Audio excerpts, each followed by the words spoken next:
Hello and welcome back. My name is Erica, and in this video I'm going to share with you 5 super easy DIYs for Halloween.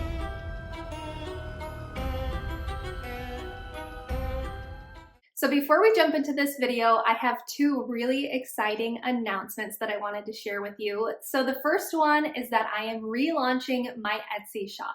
On the day that you're watching this video, October 13th, I have relaunched my Etsy shop and stocked it with a handful, well, more than a handful, of some handmade goods and vintage goods that have been made and curated by me. I have flannel blankets, bowl covers, bread bags, scrunchies, and a few other things. So if you're interested in that, especially with the holidays coming up, go ahead and check that out. I'll leave a link down below in the description box. And then the second announcement that I have is I have started a second YouTube channel. This channel is all about the behind the scenes of running an online business. I'm going to cover all kinds of topics. So far, there are 2 videos over there. But I'm going to go through launching and relaunching an Etsy shop, content creation, the behind the scenes of that. I am going to be doing some craft fairs coming up, so I will be documenting that entire process. And I'm sure as the channel progresses, I will get into some nitty-gritty on different topics. So if you're interested in starting your own blog, your own YouTube channel, or you're just interested in what it takes to run an online business like this, then go ahead and check out the channel. Again, I will leave that linked down below. It is called The Simple Home Place Co. Not very original name, but I wanted it all to tie in to The Simple Home Place. So again, that'll be linked down below. As always, as far as this video, I will have any tutorials linked in the description box. But without further ado, let's go ahead and get into some Halloween DIYs. Our first project is a faux metal jack-o'-lantern. Now, I got this inspiration from Pottery Barn's website. They have these metal jack-o'-lanterns. The inside is like a copper or brass, and then the outside is a matte black. I actually saw some of these at Michael's as well. And I was at the thrift store and found this bucket. Now, you can get these at Walmart. I saw them at Walmart for like $1, maybe $1.25. I just thrifted this one for 99 cents. It doesn't really matter. But what I'm going to do is basically carve out the eyes, the nose, and the mouth. I'm using a box cutter. Now be careful with this. You can see I keep sliding my thumb out of the way because I was really afraid that I was going to slip and cut my finger or my thumb. So just be careful. You can use an X-Acto knife, whatever you want. Just go slow and take your time. Once you get in there, it's really easy to cut through the plastic. So like I said, the eyes, nose, mouth, we're going to cut those out just like you're carving a jack-o'-lantern. Then this part is optional, but I'm just taking a little bit of sandpaper, I think this is 220 grit, and just going over where I cut, just to make sure there's no, I don't know, anything that's going to catch. Not that you're really going to be touching those parts that much, but it also gives it a little bit of a cleaner look, but you definitely don't have to do that if you want, especially a more rustic look, if you will. Then I'm just using some wire cutters to cut off the handle. If you want, you could leave it. None of the inspiration photos had a handle, so that's why I didn't have that, but you could totally keep it on if you wanted to. You will need some kind of like tin snips or something really strong to cut those off. But yeah, then we're going to go and paint. So what I did first is I had a metallic gold paint and I just painted the inside as best I could. It doesn't have to be perfect. Really, if you focus on the rim and then the inside where you're going to see it, just, you know, the bottom, again, it doesn't have to be perfect. Mine definitely wasn't, but I really focused on the rim of it and then the inside. Now, this project, I do have a blog post. If you want to check it out, it'll be linked, as I said in the beginning. It's really simple and straightforward, and you don't have to use the colors that I'm using. You could just use this as a kind of inspiration. I already had these spray paints on hand, so this project cost me 99 cents, the amount that I paid for the pumpkin. But if you want to do like a pastel palette or something really bright, like a green, or I don't know. You could just totally play with this and make it your own. It doesn't have to be these colors. So once I was done spray painting the inside, I let it dry completely, and then I went on the outside with a matte black spray paint.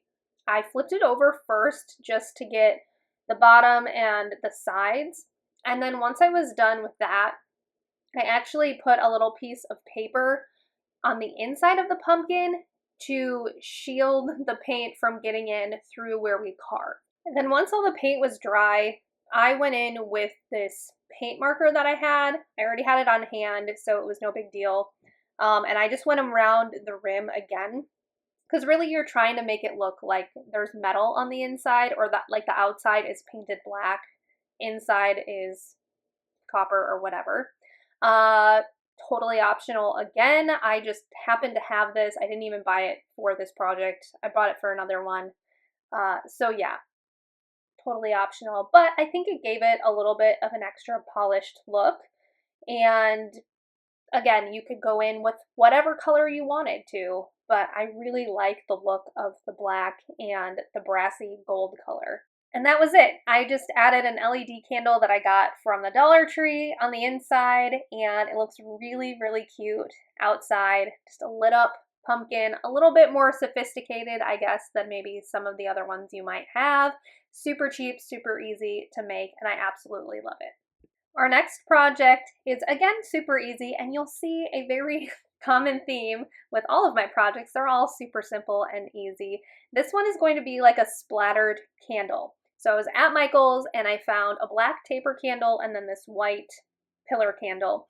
Took them home and I lit the black candle and just let it burn for like 5-10 minutes till there was some wax going on.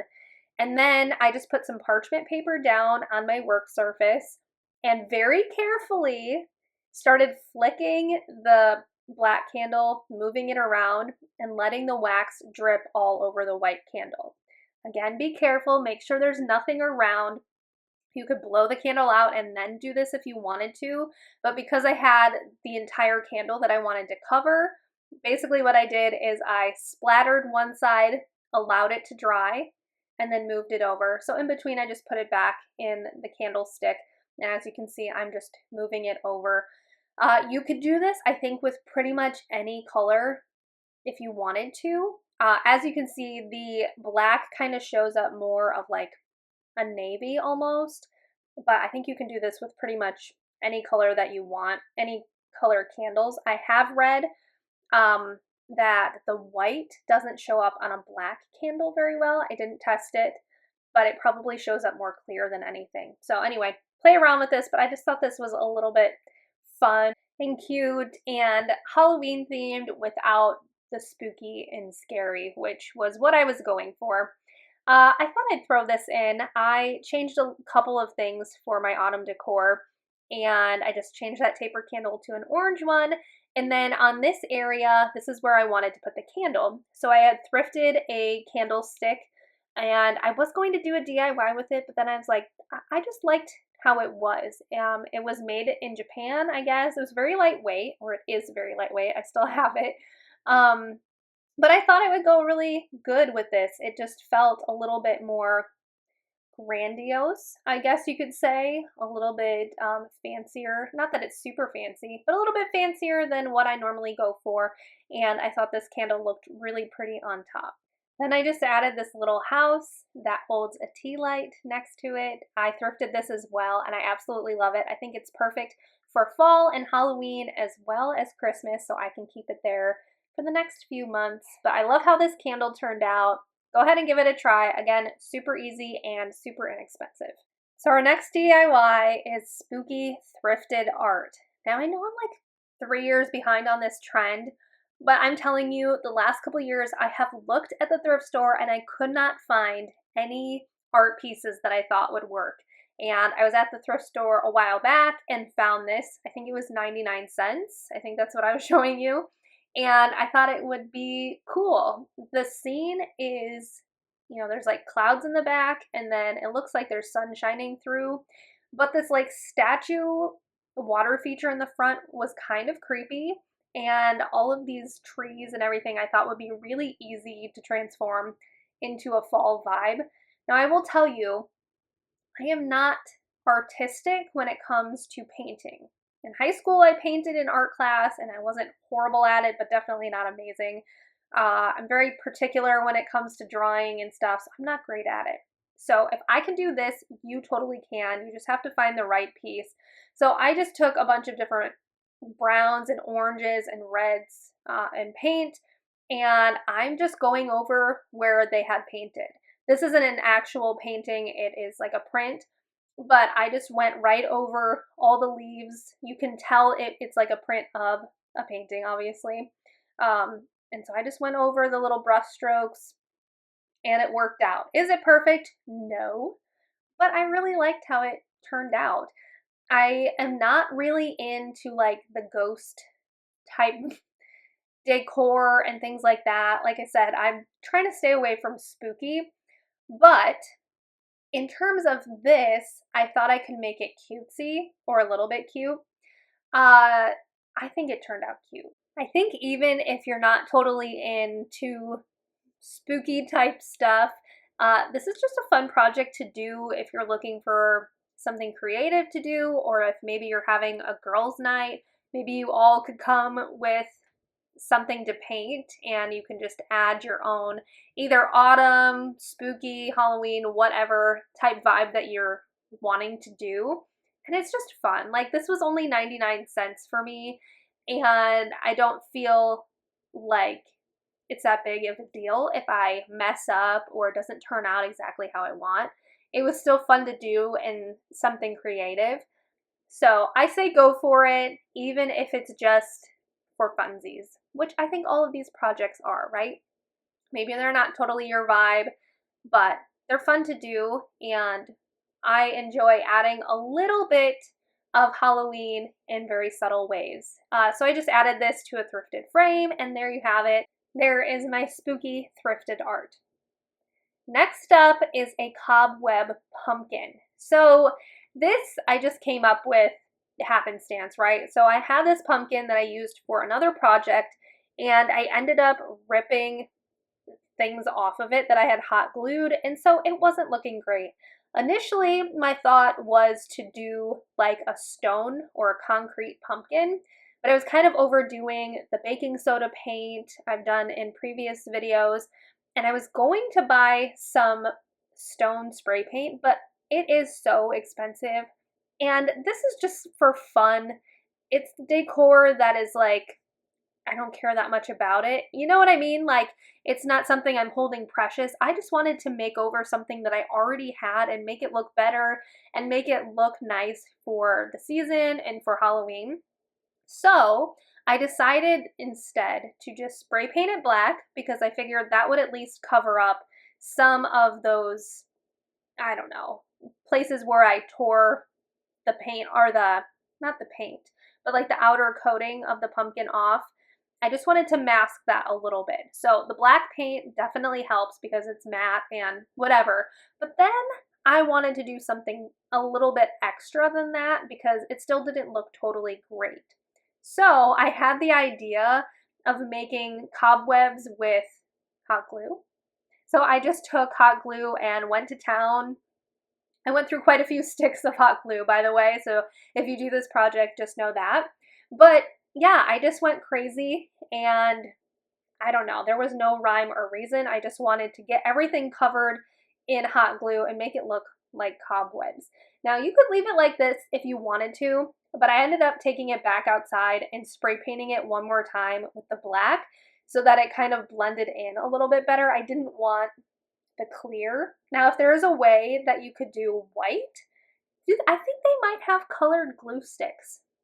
I could be wrong on that, but I feel like I've seen that. So if you wanted to do white or like a different color and they had different colored glue sticks, then that would definitely be a way to like not have to paint it again. But I wanted it to be all matte black, so that's what I did. But I'm really happy with how it turned out, and it was a great way to upcycle something that I already had and add a little bit of Halloween to my fall decor. Our last project are some air dry clay ghost lanterns. I have seen these all over my Instagram for months now, and I thought they would be really fun to try. I do have this tutorial up on the blog if you want to check it out. It'll be linked down below. First step is to take some tin foil or a tennis ball or a golf ball, whatever, a round object, and place it in either like a vase, or this is like a little milk jar, anything that you want. This is going to be the form that we dry our clay on. So I think after doing this, it's better if you have something skinnier, but it really depends on the look that you're going for. But then you're going to need air dry clay, not clay that needs to be baked. Air dry clay. If you do the clay that needs to be baked, it'll never dry on the form, and then when you go to bake it, it's not going to keep its shape. So I just cut off a little bit, maybe like a little bit more than a golf ball's worth, roll it into a ball, flatten it, and then I just used a little rolling pin that I have. You want to roll it out to, I don't know, like 1/8 of an inch. It doesn't have to be exact, but you want it to be thin enough that it can drape over that vase or whatever you use, but it's not going to break. So get that thickness right. I'd say about 1/8 of an inch should be good. You can make these as big or as little as you want. So if you wanted them to be really long, then you might want to use double the amount of clay that I did. But get it nice and rolled out, and then all you're going to do is drape it over that tin foil and the vase. And then what I did was kind of use my fingers to pinch a little bit to make it look like, you know, if somebody was wearing a sheet, you know, that stereotypical ghost look. It's got kind of the pleats in the fabric. That's what you want it to look like. So just play around with it. It's not going to dry in the time that you're working with it. So, you know, take your time, make it look how you want to. You can always take it off the form and, you know, roll it up again, add more clay, take clay away. Just have fun with it. It's supposed to be fun. It doesn't need to look perfect. Now, I will say that the way I did it, it's more of an organic look. But if you want these to look more precise, then I would, instead of just rolling it out and putting right on the form, actually cutting it into a circle.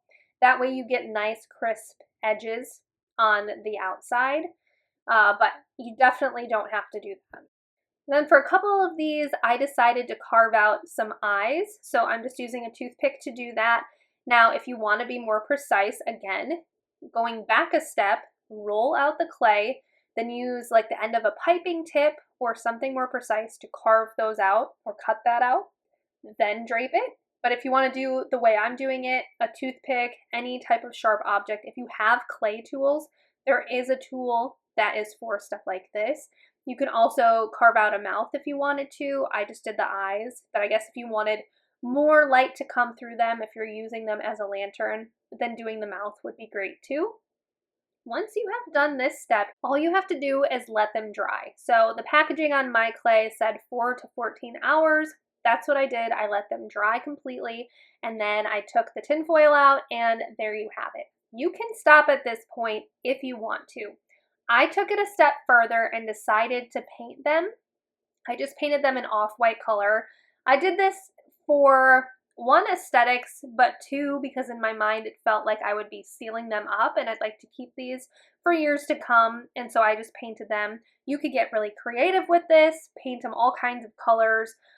You can also, I've seen people Mod Podge like napkins on there. I don't know if you've seen this, but basically they tear the napkin apart, and that very top layer that has the pattern, they'll Mod Podge that on top. Those can look really cool.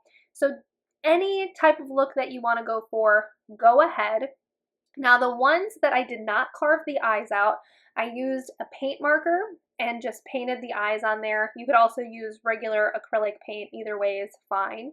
And then I just added some tea lights underneath that I got from the Dollar Tree.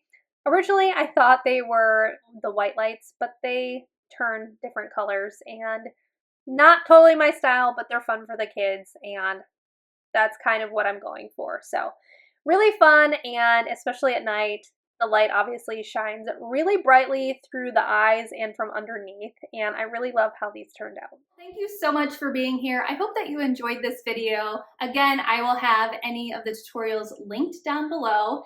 And if you're interested in checking out my Etsy shop or my second channel, again, those will be linked down below as well. But if you want to see more videos like this, make sure that you hit that subscribe button and you can hit the bell notification as well.